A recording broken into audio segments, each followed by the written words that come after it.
ආයුබෝවන් කියලා පිළිගන්නවා ක්‍රීඩා ලෝලිය ඔබ සියලු දෙනාම.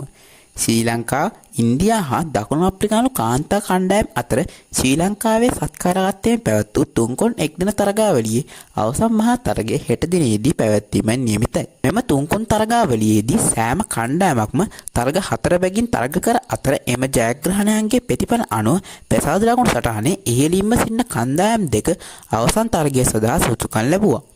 ඉන්දීය කාන්තා කණ්ඩායම සහභාගී වූ තරග 4න් 3ක් ජයග්‍රහණය කර අතර ඔවුන් පරාජය වූයේ ශ්‍රී ලංකාව හා පැවති එක් තරගයක් පමණයි.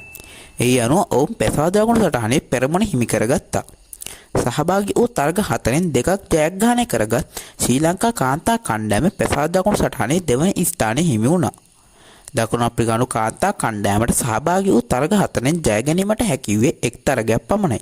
ඔවුන් ඉන්දියා කාන්තා කණ්ඩායම සමග පැවති තරග දෙකම පරාජය වුණු අතර ශ්‍රී ලංකා කාන්තා කණ්ඩායම සමග පැවති තරග දෙකකින් එක් තරගයක් ජයගෙන අනෙක් තරගයේ පරාජයට පත් වුණා. ඒ අනුව ඔවුන් පැසාද ලකුණු සටහනේ අවස්ථාන් ස්ථානය හිමි කර ගනිමින් තරගාවලිය ඉවත් වීමට සිදු වුණා. ඒ අනුව පැසාද ලකුණු සටහනේ ප්‍රථම ස්ථානය හිමි කරගත් ඉන්දියා කාන්තා කණ්ඩායම සහ දෙවන ස්ථානය හිමි කරගත් ශ්‍රී ලංකා කාන්තා කණ්ඩායම අතර අවසන් තරගය පැවැත්වීමෙන් නියමිතයි.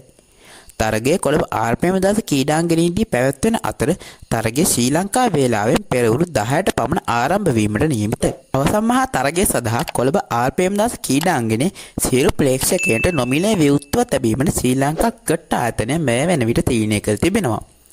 නිවසේ සිටින ඔබට රූපවාහිනිය ඔස්සේ ඩයලොග් TV පපරේ නාලිකාව ඔස්සේද තරගය සජීවීව නැරඹිය හැකි අතර එසේත් නැතිනම් ශ්‍රී ලංකා ක්‍රිකට් YouTube චැනලය ඔස්සේ සහ ශ්‍රී ලංකා ක්‍රිකට් Facebook පිටුව හරහාද ඔබට තරගය සජීවීව නැරඹීමේ හැකියාව උදා වෙලා තිබෙනවා. ඉතින් මෙම තුන්කොන් තරගාවලියේ අවසන් තරගයේ තොරතුරු සහ ක්‍රිකට් ලොව අලුත් නවතම තොරතුරු සමගින් නැවත හමු වීමේ බලාපොරොත්තු ඇතුව අදට මම වීඩියෝ එක අවසන් කරනවා. ඉතින් ක්‍රිකට් ලෝකේ අලුත්වන තොරතුරු එසැනින් දැනගන්න දැන්ම මගේ channel එක subscribe කරලා bell icon එකත් click කරලා තියාගන්න. එහෙනම් අදට මං ගිහින් එන්නම්. ඔබ සැමට සුබ දවසක්.